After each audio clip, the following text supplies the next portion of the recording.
څه درسونه د سیرت په حوالې سره سیرت هغه ذکر شیو.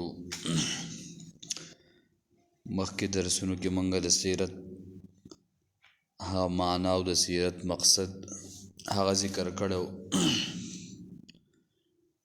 نو اوس په دې ننني درس کې ننني مجلس کې د سیرت اعجاز ذکر کوو. اعجاز سیرت اعجاز څه ته وایي؟ ناشنا واقعات، داسې واقعات چې ظاهره کې د هغې اسباب نو الله رب العزت د نبی علیہ الصلوۃ والسلام نه مخکې بغیر د اسبابو نه هغه حالات جوړ کړل، گویا کې دا د نبی علیہ السلام د راتلو دپاره یو تیاری وه. یو عجیبه پهلو ده. دا د نبی علیہ السلام د سیرت اعجاز لکه څنګه چې د قرآن اعجاز و، دغه د هغې اعجاز نه یو عجیبه واقعه دا چې د نبی علیہ السلام د پیدایش نه بلکې منګه سوچ وکړو. علما ذکر کوي چې زمونږ په خیال چې د پلار نیکه نه هم مخکې تر دې پورې چې په سلونو یا په زرګاو کاله مخکې یو واقعه کېږي په حجاز علاقه کې چې په مدینه باندې یو لویه زلزله راځي. وجه دا وه چې د مدینې په دې ځمکه د غرونه د اتشپیشه هغه غرونو ته وایي کم چې د زلزلې مرکزونه وي، او په دې ځمکه کې دنده لاوه وه. هغه لاوه په چې کله په خوټ کېدو راشي نو دغه اتشپیشه په مدینه کې ډیره زیاته وه. په مدینه کې یو زلزله وشوه او څومره اتشپیشه چې هغه وشلې دي او ډیرې لاوې راووتلې. د هغه لاوو اثر اوس هم شته. سړی چې مدینې ته لاړ شي یو څو کیلومیټره هغه سفر وکړي نو هلته چې وګورې په دې لاره باندې علماو ذکر کړي دي کم خلک تلي هغوی به کتلي نو دا تور کاڼي دا ښکاري. نو علما ذکر کوي چې دغه د هغه لاوې اثرات دي. دغه وخت کې نبی علیہ السلام لا پیدایش هم نه دی، یعنی پیدایش نه دی شوی. په سلونو کاله مخکې دا لاوه راوتې وه. بیا د دغې لاوې یو دوه پیدې علماو ذکر کړي دي. یو خو دا چې وروسته به نبی علیہ الصلوۃ والسلام دغې مدینې منورې ته هجرت کو، نو نبی علیہ الصلوۃ والسلام د هجرت نه وروسته که راغلی وی بلکې هلته هغه هجرت هغې کې به هم نقصان پیدا کړو، خلک به هم ګډوډ شوي، بلکې الله جل شانه د پیغمبر صلی الله علیه وسلم د راتلو نه مخکې دغه لاوې راووتلې چې وروسته بیا د پیغمبر علیه السلام په راتلو کې لاوه نه وه او بیا وروسته نه راوځي. او دویمه دا چې نبی علیه السلام لا نه دی راغلی، خو الله رب العزت ورته د دې لاوو په وجه هغه ځمکې زرخیزې کړې. تاسو به اورېدلي او کتلي به د لاوو د راوتو سره ځمکه زرخیږي، یعنی هغې کې دا فصل دغه کېږي. چې اوس سړی وګوري دا اعجاز د سیرت ناشنا خبره ده. نبی علیہ السلام لا نشته او تیاری ورته کېږي. په دې کې بل اعجاز هغه د نبی علیہ السلام د خاندان نمونه دي، د نبی علیہ السلام د قبیلو نمونه دي. د عربو دا یو کلچرو، دا طریقې وه چې کله به یې نوم ښودو نو په دې نوم کې به دوه قسمه څیزونه و. یو خو دا چې په هغې کې به د شرک بوی و، د شرک نوم به یې ولی ښودو، داسې د لړایي وغیره نوم به یې ولی ښودو لکه حرب. د حرب معنی د جنگ، نو داسې نومونه به ورله ښودل او دویم داسې نمونه د بوتان وغیره شرکی نمونه پکې مو لکه عبدالشمس یعنی د نور بنده وغیره داسې نمونه. نو الله رب العزت د نبی کریم صلی الله علیه وسلم په خاندان کې الله رب العزت دای کمال خودو چې د هغوی نمونه د مخ کې نه صحیح روان کړو. لکه د پلار نوم یې وګوري عبد الله، هغه وخت کې ټول حالات د کبرو نبی علیہ الصلوۃ والسلام ولدانم نه خوده، بلکې دا الله جل شانه یو برابرتیا روانه کړی و. دا نمونه دارنګ د مور نومي امینه ده یعنی امن والا، د رضای مور چې پی ورلور کړو د هغې نوم دی حلیمه سعدیه رضی الله تعالی عنها. دغه رنګ وینځه او غلامه نومي امی ایمنو، ایمن معنی برکت والا. د عربو دا کلچر ته سړی وګوري چې خلکو له څنګه نمونه یې ښودلي وو، خو دا د نبی علیہ السلام اعجازو چې نامناسبه نوم پکې نشته. دغه رنګ د قبایلو نمونه، د قبیلو نمونه چې بنو هاشمو یا د قبیلې نوم هاشم د دې نیکه نوم و، دای د نیکه نوم و. او د حج په موقع باندې با دوی خلکو ته خوراک ورکو، څومره باعزته نوم و.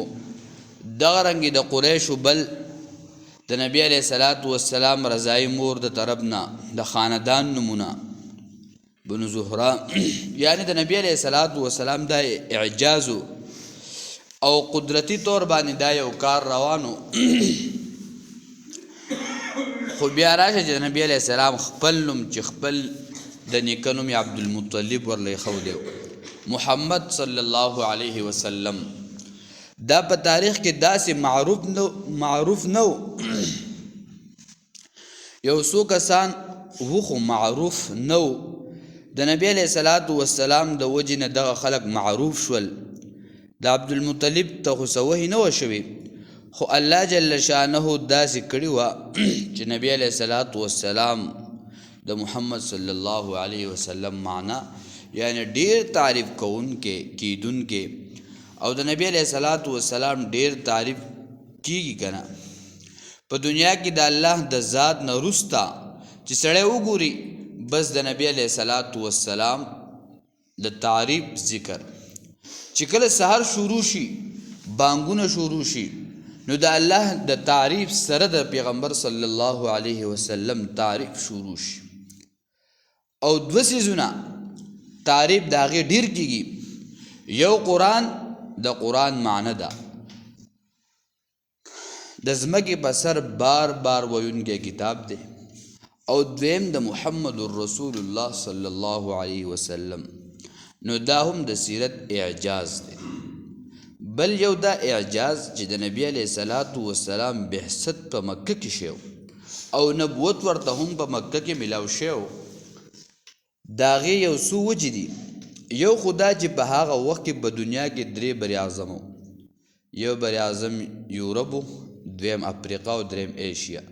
نو دا مکه چې وه نو دا د دې دریو واړو زړه بالکل په منځ کې و. نو الله جل شانو خپل پیغمبر هغه په مکه کې راولېږو، بلکې د دې دریو بر اعظمو په دې منځ کې راولېږو. او دویم دا چې دا مکه په خط استوا باندې ده یعنی د دنیا په منځ ده. نو د دې وجې نه چې پیغمبر دا پیغام هم ټول دنیا ته خور شي او ټول دنیا ته ورسي. نو دا به د سیرت اعجازو چې د سیرت اعجاز بهرحال موږ چې کم د عربو حالت نو هغه خو اوږده دي، چونکې د هغې نه به دا یو حالت ذکر کړو چې سړی وګورو د نبی علیہ الصلوۃ والسلام د راتلو نه مخکې د نبی علیہ الصلوۃ والسلام سیرت د شروع کولو نه مخکې د عربو حالات احوال دا ویل پکار دي. ځکه چې په سیرت دوه حصو د تقسیم دی. یو د نبی علیہ السلام د پیدایش نه مخکې حالات وو، دویم بیا د نبی علیہ السلام د پیدایش او د بعثت نه او د هغې د کار د حال د هغې احوال، بیا د زندګۍ هغه حال احوال.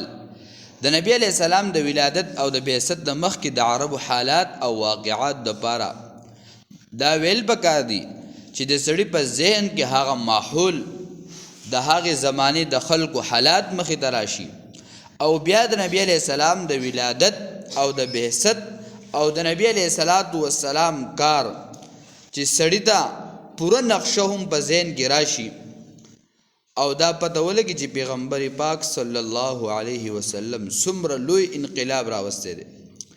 دویم دا د عربو حالات او احوال ځکه ضروري دي مخکې څه مختصر غونده کې چې د نبی علیه السلام هغه احوال هغه ذکر شول او نبی علیه السلام عربي دی، بلکې په هغه باندې ایمان راوړلو لپاره شرط دی. څنګه چې موږ نبی علیه السلام د الله پاک بنده منو، د الله رب العزت رسول منو، عبده و رسوله، نو دغه رنګې یو خبر وسره بله دا د نبی علیه السلام د ذات متعلق ده چې پیغمبر صلی الله علیه وسلم به عربي هم منل وي. څوک وایي چې نبی علیه السلام عربي نه و، یا څوک وایي چې ماته خو پته نشته چې پیغمبر پاک صلی الله علیه وسلم عربي و که عجمي و. مقصد د خبرې دا دی، اوس یو سړي ته ویل که پیغمبر صلی الله علیه وسلم څوک دی، ما ته خو پته نشته چې دا عربي دی که دا عجمي دی، ما ته خو د دې خبرو پته نشته. بعضې علماو ذکر کړي د دې سړي په ایمان کې کمی دی او نقصان دی. بعضې علماو ذکر کړي دي چې په دې کافر کیږي، نو عربي منل هم دا ضروري دی او شرط د نبی علیه السلام صفات وکړي. دا خبره مونږ چې کله درس د قرآن کریم د دغه آیاتونو لاندې دا خبره مفصل ذکر کیږي، تفسیر روح المانی والا نقل کړي ده د نبی علیه السلام د صفات د قرآن کریم. قرآن کې یا ذکر دی یا د ابراهیم علیه السلام دعا ده، ربنا وبعث فیهم رسولا منهم یتلو علیهم سورہ بقرہ اول سپارہ 129 نمبر آیت. منهم یا دارنګ ربنا وبعث فیهم دغه کې هم دې ته اشاره تفسیر روح المانی والوي. نو د عربو احوال په دې اعتبار سره پیژندل پکار دي چې نبی علیہ السلام عربي و، په سرزمین د عربو باندې ولادت او بعثت شوی، او په دې احوالو سره چې د عربو ته عرب ولې ویل کېږي. دویم د عربو جغرافیه څه ده، او دریم دا چې د عربو احوال او حالات څه.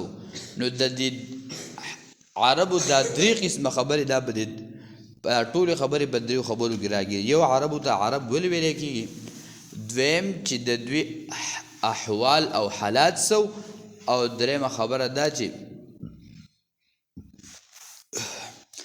دا څنګه دوی ته د عرب ګڼل کېږي او دوی ته دا څنګه ویل کېږي. اوله خبره بس مختصر ذکر کو، دا دوه بیا انشاءالله آینده سیرت هفتوار بود کې ذکر کو.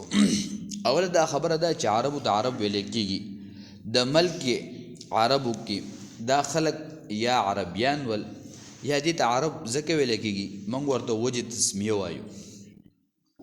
سیرت نگارو او د تاریخ والا او د لغت والا دا وجه لیکله چې د عربو ته عرب ویل شي دي د دې وجنه چې د اهل یمن یو جد امجدو یو نکی و، نو دغه نکی مخکې تیر شوی د هغه نوم یعرب بن قحطان، او اول عربي هغه ویلي وه د عربی زبان ابتدا هغه کړې وه، د دې وجې نه ورته دوی ته عرب ویل کېږي. یا په دغه علاقو باندې خو د دوی اولاد بیا خور شو، نو دغه جد امجد د نیکه د نوم د وجې نه ورته عرب ویل کېږي. یا عرب په مناسبت سره چې د نیکه نوم یې د دې وجې نه ورته ویل کېږي یا عرب بن قحطان. او یا دویمه خبره چې دوی ته د عرب ولې ویل کېږي، چونکې دا ابراهیم علیه السلام او اسماعیل علیه السلام چې راغلو، نو اسماعیل علیه السلام هغه وخت کې ماشوم و، خو چې کله لوی شو او هغه اولاد یې وشو، نو اسماعیل علیه السلام په اولاد کې دغه ځای کې اوسېدل، هغه علاقې ته عربه وایي. او عربه په لغت عربی کې ویل کېږي دشت بیابان ته ویل کېږي د عربو ځمکه باندې داسې وو د دې مناسبت د وجې نه دوی ته عرب ویل کېږي چې چونکې عربه علاقه وه او دوی هلته اوسېدل او علاقه د علاقې نوم هم دغلته کې او د دوی اولاد دغلته کې خور شوی یا درېم وجه دا ده چې یو روایت کې راځي هغه روایت که چېرته صحیح شي نبی علیه السلام فرمایي چې 15 انبیا داسې وو چې دا د عربو په ځمکه راغلي وو یو په هغې کې نبی علیه السلام ځان د اشاره کړې ده او دویم اسماعیل علیه السلام ته درېیم شعیب علیه السلام ته څلورم صالح علیه السلام پنځم هود علیه السلام دا 15 انبیا چې دي روایت که ثابت شي نو مطلب دا شو چې د عرب ډېر زاړه خلک دی ځکه چې صالح علیه السلام هود علیه السلام دغه شان سمودیان د هغوی زمانه بیا د عربو دا تاریخ روانو او اوسېدل د انبیا د شعیب علیه السلام قوم په مدین کې اوسېدو د تاریخ په دې زړو نقشو کې دا موجود دی صالح علیه السلام قوم هغه سمودیان ول په حجر کې پاتې کېدل دغه د علاقې نوم او قرآن کې سوره حجر سورت هم راغلی دغه مناسبت د وجې نه دغې ته ویل او درېیمه د قوم هود چې دا عادیان ول هغو په یمن ته قریب علاقه وه دغې کې پاتې کېدل یا ورته احقاب هم ویلی کېږي هلته آباد یعنې د شګو ملک د شګو ډېرکي او اسماعیل علیه السلام او نبی علیه السلام په حرم کې پاتې کېدل د عربو ته یې ځکه عرب ویلی کېدل دا وجه علماو ذکر کړي دي بیا عرب او عجم د یو بل متضاد دي ځکه عرب هغه خلکو ته ویلی کېږي چې هغه دغه یورپو ملکونو کې پاتې کېږي او زمونږ شو یا ترکی شو یا پارس شو یا انګریزان شو یا هندوستان والا شو نو دا ټول خلک په عجمو کې حسابېږي دا بلکې په عربو کې نه حسابېږي نو دغه د احوالو نه یو خبره ذکر شو انشاءالله اندبوت باندې بیا بله خبره ذکر کوو الله دې عمل توفیق اللهم ربنا اتنا فی الدنیا حسنه وفي الاخرة حسنه